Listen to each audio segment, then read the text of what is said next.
journée de ce deuxième jour. Venez entendre parler Marcella Timonier et Nir Chouchana qui vont vous parler de torréfaction à l'origine dans les pays producteurs. N'hésitez pas à venir. On va parler de durabilité, de marché à l'origine, de torréfaction à l'origine. Pourquoi il y a un intérêt de torréfier à l'origine et qu'est-ce que ça peut apporter pour des producteurs et comment on les valorise en France et voilà. Donc l'AFPA qui est l'agence pour la valorisation des produits alimentaires. C'est ça, je ne me trompe pas, Marcella? Oui. AFPA, agence pour valorisation des produits agricoles. Agricole, j'ai dit alimentaire. Ouais. Pardon. Agricole. C'est moi qui me suis trompée. On attend encore quelques minutes. N'hésitez pas à venir vous installer. Produits du terroir. Marcella et Nir, je vous laisse la parole. Avec plaisir. Merci beaucoup. Merci Marie-Hélène. Bonjour Marcella. Bonne journée. Alors on s'est déjà vu, on triche. Hein. Nous on est venu vous parler un tout petit peu de la VPA. Donc ce que je vous propose c'est de vous présenter déjà la VPA. Marcella, tu vas pouvoir nous présenter tout ça. Tu vas te présenter aussi, je me présenterai. Et puis vous expliquer quel est l'intérêt d'avoir des cafés torréfiés à l'origine. Non pas pour inonder le marché de café torréfié, c'est pas du tout le but, hein, puisque l'idée c'est quand même de faire monter la filière. Et donc présenter tout ça ensemble si tu le veux bien. Alors déjà, bonjour Marcella, qui es-tu? Ton papa est ensemble dans la salle. Bonjour, je suis Marcella Timonier et je viens de l'AFPA. L'AFPA, c'est l'Agence pour la valorisation des produits agricoles. Et on est une association qui, depuis 25 ans, cherche à donner de la valeur aux producteurs, à leurs produits. On leur apprend à donner le meilleur en connaissant leurs produits depuis l'origine. Donc, on a 4 concours. Un concours d'huile, un concours de café, un concours de chocolat et un concours de thé et sans fusion. Avec ces 4 produits, on essaye de montrer aux producteurs que si eux, ils connaissent son produit depuis le début et à la fin, ils donnent un produit fini, il va vraiment donner toute l'importance et la valeur à ses produits. Et s'il les connaît, il va pouvoir sortir un résultat et pas une matière première.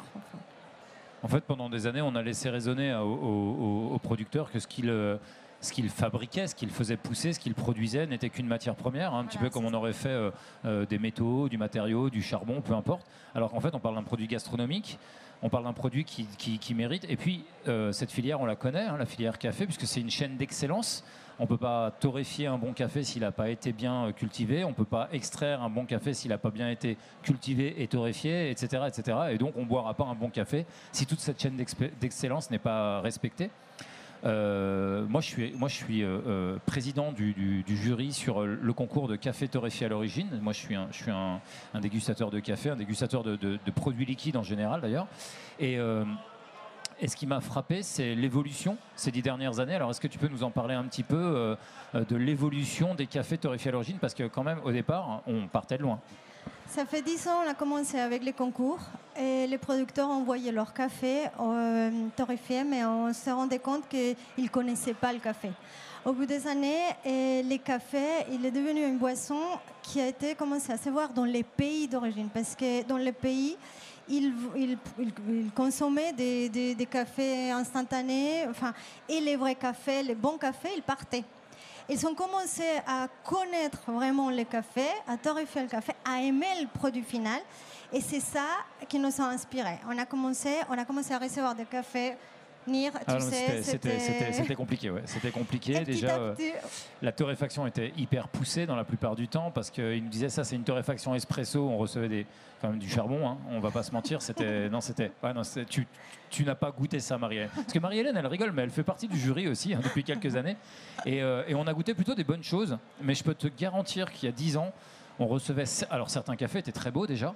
principalement les Colombiens, certains Sud-Américains étaient déjà très bien maîtrisés. Oui, mais ils ne donnaient pas tout ce qu'ils pouvaient donner. Et c'est ça qu'on se rend compte, qu'eux-mêmes, quand ils voient le café, ils se rendent compte, et qui mieux qu'eux pour travailler sur les produits, en fait.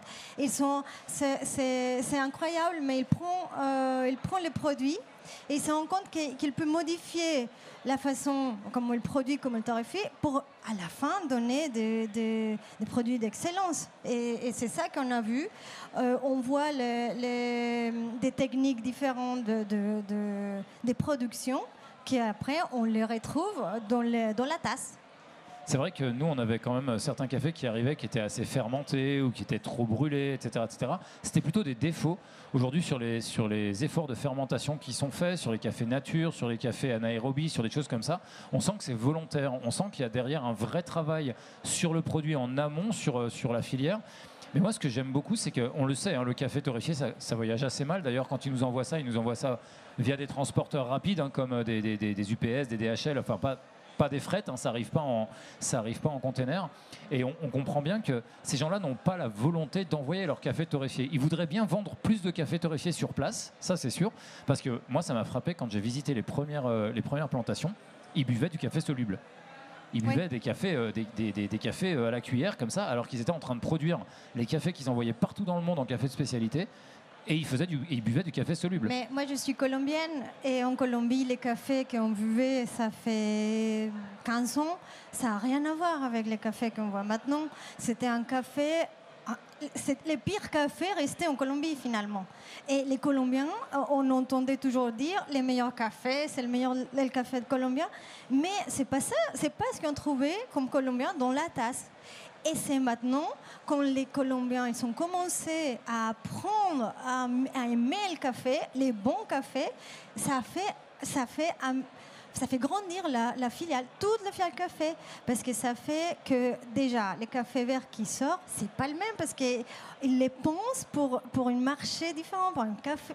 Ils savent ce qu'ils sont en train de produire maintenant. Avant, c'était tout simplement une plante. Enfin, c'était un grain qu'ils vendaient et ils savaient même pas qu'est-ce qu'ils vendaient finalement. Oui, c'était de la tonne finalement. En fait, ils faisaient de la tonne. Si le café il pèse un peu plus lourd, on va mettre un peu de cailloux. D'ailleurs, il y a une chose qu'on constate aussi, hein, c'est que au fur et à mesure des années, là, moi je torréfie aussi, hein, tu le sais, hein, moi je torréfie pour mon coffee shop, je torréfie pour 2-3 restaurants, uniquement de manière très discrète, mais j'aime torréfier parce que j'ai besoin de comprendre la transformation.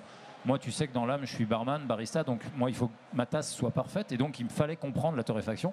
Et il y a encore 10 ans, on trouvait énormément de cailloux, on trouvait énormément de déchets dans les sacs.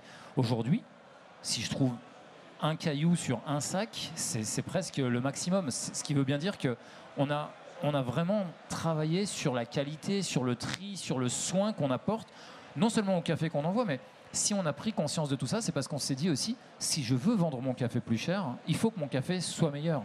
Et donc, en fait, quelque part, ça aide aussi les producteurs, le fait de torréfier leur propre café, ça les aide à comprendre que quand ils envoient un bon café, ils vont en avoir un meilleur revenu. Et ce meilleur revenu, ça va éviter de voir des champs entiers rasés au profit d'autres plantations qui sont aujourd'hui pas super écolo, comme l'avocat par exemple. J'adore les avocats, mais c'est quand même une plante qui est catastrophique pour la planète et surtout en surproduction comme on le fait aujourd'hui. Et en fait, aujourd'hui, par exemple, dans des pays comme le Pérou, on a des caféiculteurs qui rasent les champs parce que ce n'est pas rentable et donc ils préfèrent faire de l'avocat. Donc est-ce que quelque part ces concours-là, ça n'aide pas aussi le producteur à se dire si, en fait je vais pouvoir vendre le kilo un peu plus cher que simplement le prix de la bourse. C'est vraiment un cercle en fait. Ces concours, ils leur montrent qu'ils peuvent produire un café d'exception. Mais pour ça, il faut qu'ils s'améliorent dans la production. C'est tout un processus. Et eux-mêmes, ils se rendent compte. Et chaque année, ils font des efforts, ils font des techniques. Ils connaissent leurs produits et ils les prennent vraiment en main. Et l'idée, c'est justement ça, que les produits deviennent de plus en plus un produit de luxe, finalement, les cafés, qu'ils voient la valeur qu'il a le café et qu'il peut avoir s'ils produisent un meilleur café, que ce n'est pas juste une production en masse, enfin, que c'est vraiment un produit qu'il peut donner plus que... Voilà. De valeur, c'est de la valorisation, vraiment. Et donc, du coup, et on se rend compte, et eux, ils se rendent compte, les cafés qu'on voit maintenant, et ils commencent à vendre aussi localement, ils savent que c'est pas, ils peuvent pas juste vendre localement, mais ils vont vendre aussi les verres, et c'est ça. Mais en partant d'un produit qu'ils savent qu'est-ce qu'il peut donner, ça peut générer aussi certaines alliances avec des torréfacteurs dans les pays consommateurs locaux, qui vont justement avoir un lien direct avec les producteurs, en sachant qu'eux-mêmes, ils peuvent exiger certaines choses, et ils savent que le producteur, il peut leur donner des choses, et que le producteur aussi, il peut exiger que son produit soit traité d'une certaine façon, parce que ça va donner un résultat meilleur, parce que lui, il le connaît, parce que lui, il travaille avec toute l'attention dans son produit. Alors après 10 ans de concours de café torréfié à l'origine, tu sais à peu près combien de labels ont été donnés, enfin combien de petits, à peu près à la louche comme ça, sur ces 10 années. Moi j'ai vu le nombre augmenter, parce qu'au début on dégustait une cinquantaine, soixantaine de cafés. Même pas, enfin dans les premiers concours on avait reçu 30 cafés, et là maintenant on est à plus de 250. Mais nous aussi, on part de la base. On sait qu'on ne peut pas juste déguster tous les cafés comme s'ils étaient pareils. Donc déjà pour nous, pour l'AFPA, c'est essayer de donner de la valeur à chaque produit selon ce qu'il peut donner. Donc nous, on part de facteurs organoleptiques dans la tasse. On est sur une dégustation 100% à l'aveugle. Hein. C'est-à-dire qu'en fait, on reçoit les paquets. Marcella et Xenia qui travaillent ensemble avec aussi Alphonse trie en fait tous les cafés. On reçoit des échantillons qui sont numérotés. On sait ni le pays d'origine. Par contre, on les catégorise en amont selon leur qualité, c'est-à-dire organoleptique, acide, acide fruité, amer, sucré, etc., etc. Donc on a déjà des grandes vogues, et dans chaque catégorie, en fait, on va décerner des prix d'exception, des prix gourmets, ou alors pas de prix si vraiment le café n'est pas à la hauteur. Oui, de toute façon, l'idée, c'est justement qu'on fasse des groupes homogènes au niveau organoleptique, et qu'un produit soit comparé avec ce qui peut être comparable. On ne fait jamais un concours de pommes poires en même temps, et on ne peut pas comparer deux choses qui ne sont pas comparables. C'est pareil pour le café, c'est pas juste un café, et c'est ce qu'on essaye de donner. C'est pas juste une tasse de café.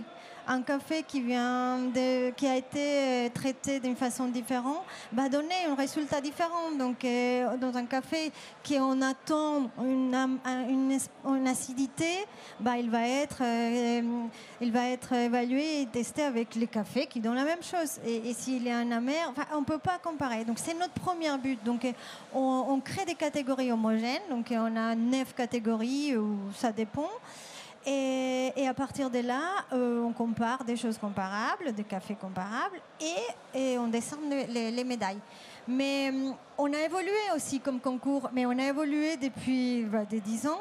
Au début, on avait des catégories plus classiques. Maintenant, on a des catégories beaucoup plus spécifiques, parce que on se rend compte que c'est comme ça qu'on veut faire. Mais on a évolué grâce au café qu'on reçoit chaque année aussi. Parce qu'on se rend compte que même eux, les producteurs, ils ont changé énormément. Il y a des fermentations différentes, il y a des produits qu'on déguste, il y a des cafés qui ressemblent à des infusions qu'avant on n'avait pas.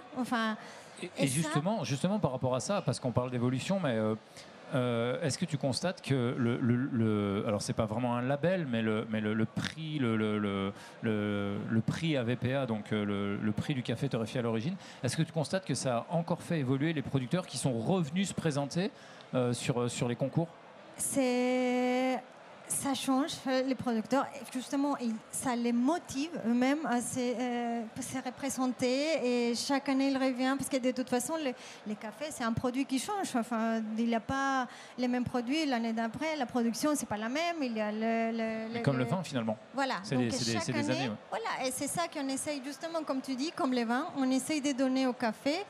Là, en France, on ne va pas comparer un Bordeaux avec un Bourgogne. Voilà.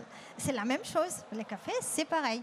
Et eux-mêmes, ils sont compris, et ils nous envoient des cafés chaque année. Ils reviennent. Et je dis, au début, on était 20, maintenant 30, maintenant on est 250. Et eux-mêmes, ça parle. Ils utilisent leur médaille. Ils sont très très fiers de leur médaille. Et ça, pour eux, c'est... pour un torréfacteur qui va acheter le café vert même, et tu montres que ton café, il a une médaille comme produit torréfait, le torréfacteur, il sait que c'est un bon produit, qu'il va pouvoir obtenir un bon café à la fin. Parce que tu ne peux pas faire des miracles comme torréfacteur. Si tu reçois un café qui n'est pas bon, tu peux faire beaucoup de choses, mais tu ne pourras pas obtenir un excellent café après. Alors aujourd'hui, en fait, ce concours, je dirais que dans le monde du café, il est connu, mais il n'est pas forcément plébiscité. On n'a pas une grosse communication. Je sais que la VPA travaille beaucoup avec les pays d'origine. Aujourd'hui, comment tu envisagerais de plus prendre la parole versus les torréfacteurs? Comment on pourrait aller les voir? Comment on pourrait leur présenter? Est-ce que vous avez commencé à réfléchir à des manières de présenter ces cafés qui ont reçu des prix? Est-ce que vous mettez les producteurs en contact avec les torréfacteurs, avec les grands torréfacteurs, les petits torréfacteurs? Est-ce que vous avez un lien qui est généré entre les deux? Ça se génère petit à petit. C'est sûr que quand on présente un concours comme café torréfié à l'origine, ça fait peur aux producteurs des pays consommateurs. Parce qu'ils disent, si on essaye de venir tous les cafés torréfiés, alors moi je fais quoi? Mais ce n'est pas l'idée. En fait, c'est ça qu'on essaye de montrer. Nous, on veut montrer ce que le café peut donner. Un café à l'origine, qui a été torréfié là-bas, mais on est ouvert pour justement faire les liens entre les producteurs. On invite, on fait des dégustations pour que les torréfacteurs viennent nous voir. C'est vrai qu'on n'est pas si connus ici, justement pour ça. Je pense que c'est le peur de dire oui, mais s'ils sont derrière les cafés torréfiés à l'origine, c'est contre. On est ennemis, et non. Non, on peut travailler ensemble. L'idée, c'est faire des réseaux, justement, des torréfacteurs avec des producteurs locaux. Et nous, on est là pour vous présenter les producteurs. Ils sont très... ils s'attendent que ça. Nous, on est un peu les liens. On peut être les liens, parce qu'on connaît les torréfacteurs, on connaît les producteurs, on peut être les liens. Et c'est sûr que dans les pays producteurs, on est très très connus, parce que c'est eux-mêmes qui parlent de nous. On ne doit pas parler de nous, c'est eux qui parlent de nous. Ils sont très fiers. Ils montrent le logo, ils nous appellent. On est invités assez souvent dans des pays pour visiter, pour voir, pour aller avec nos jurys, justement pour leur apprendre de nouvelles techniques de production, de ce qu'on attend d'eux, en fait, finalement, comme consommateurs à l'international. Et je pense que c'est très important pour les torréfacteurs d'ici, avoir un lien. On peut avoir un lien et on a des produits magnifiques à présenter, en fait. Oui, moi, ça me semble clair, de toute façon, qu'aujourd'hui, la plupart des torréfacteurs cherchent à avoir un accès au sourcing. Alors même s'il y a des importateurs qui font très très bien le boulot, parce que attention, sourcer un café et l'importer, c'est deux choses différentes. Aller dans les champs, voir le producteur, le rencontrer, participer à sa cueillette, etc., et faire venir le café, c'est deux choses différentes. Par contre, se rapprocher de certains importateurs, je vois Olivier Langlois, mais je parle de Belco, je parle de Jobin, tous ces gens qui font très bien le boulot d'importer, ensuite peuvent charger des containers, les mettre sur un voilier, comme on l'a vu juste avant, les mettre sur un voilier, les apporter. Donc en fait, présenter, même nous, présenter les producteurs aux torréfacteurs, les faire se rencontrer pour qu'ensuite le marché se crée. Eh ben, c'est ça aussi un petit peu le rôle de la VPA. C'est pas juste déguster des cafés puis dire super, on a mis un label, quoi. Non, c'est vraiment un lien.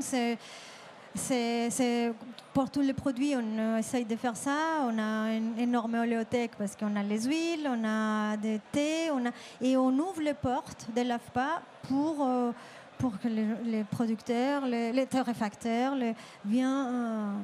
On est complètement ouvert, justement, et on est très content de vous recevoir. Super.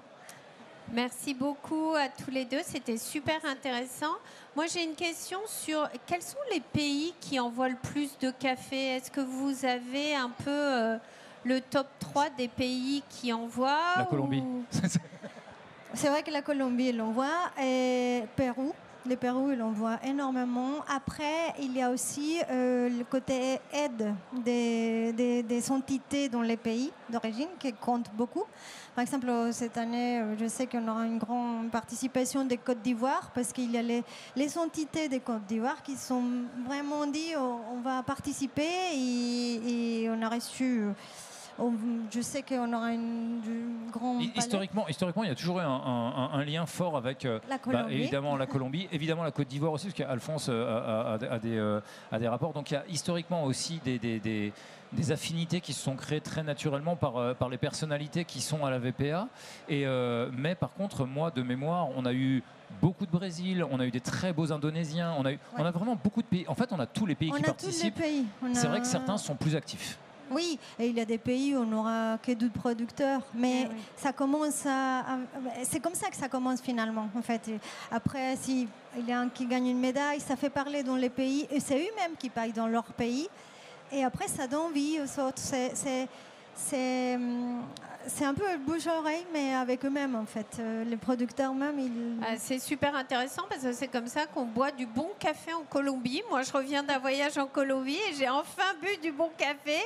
Et je me suis dit, tout à fait, ça doit contribuer à la qualité du café chez eux aussi. Ouais. Et on imagine mal, de toute façon, des pays producteurs aller torréfier leur café à l'extérieur en Europe pour après le réimporter. Ça n'aurait aucun sens. Aucun intérêt. Donc c'est bien évident que les premiers à devoir améliorer leur torréfaction, le producteur, ça a du sens pour que lui-même améliore son produit. Enfin, en tous les cas, moi j'ai trouvé ça très intéressant, c'est très clair. Est-ce qu'on a les dates peut-être du prochain concours déjà qu'on pourrait annoncer, puisque cette session est enregistrée? Je vous rappelle qu'on fait des podcasts avec nos émissions. Donc, on pourra vous partager le lien et comme ça à distribuer. Et pourquoi pas, voilà. Là, on est en plein inscription. Normalement, les inscriptions sont jusqu'à la fin du mois, 20 septembre. Et on aura les dégustations en octobre. Et la remise des prix, ce sera à l'équipe hôtel, le 4 novembre. Donc nous, on a une première session en fait qui est un jury professionnel. Le jury professionnel, ce sera le 10 et 11 octobre, en fait, où là, c'est vraiment nous qui allons écrémer, en fait, donner les premières notes en fait, à nos cafés. On les déguste sous forme de filtre et sous forme d'espresso selon ce que nous ont demandé les producteurs, car il y a aussi la catégorie filtre et espresso. Ce sont deux méthodes différentes. Bien sûr. Donc on va les déguster. Et la torréfaction, c'est pas la même. C'est pas la même torréfaction, exactement. Donc ils se donnent du mal aussi là-dessus. Avant, on avait que de la dégustation en filtre. Maintenant, on a les deux. Et puis, à la suite de la dégustation professionnelle, on aura des jurys qu'on appelle des jurys gourmets, qui sont en fait tout un chacun, des chefs de cuisine, des gens intéressés dans la gastronomie, ou des gens juste passionnés qui aiment goûter les choses, goûter le café en particulier, mais goûter les choses, parce que pour l'huile, pour le chocolat, on a des gens qui viennent, qui ne sont pas du tout du monde de la gastronomie, mais qui ont un vrai palais, qui savent donner des notes. Et on va encore, derrière, décerner les prix du jury gourmet. Super. Écoutez, merci beaucoup à tous les deux. Merci beaucoup. Et on vous donne rendez-vous très prochainement avec les résultats du concours à Équipe Hôtel. Avec merci. Merci Marie-Hélène. Merci beaucoup.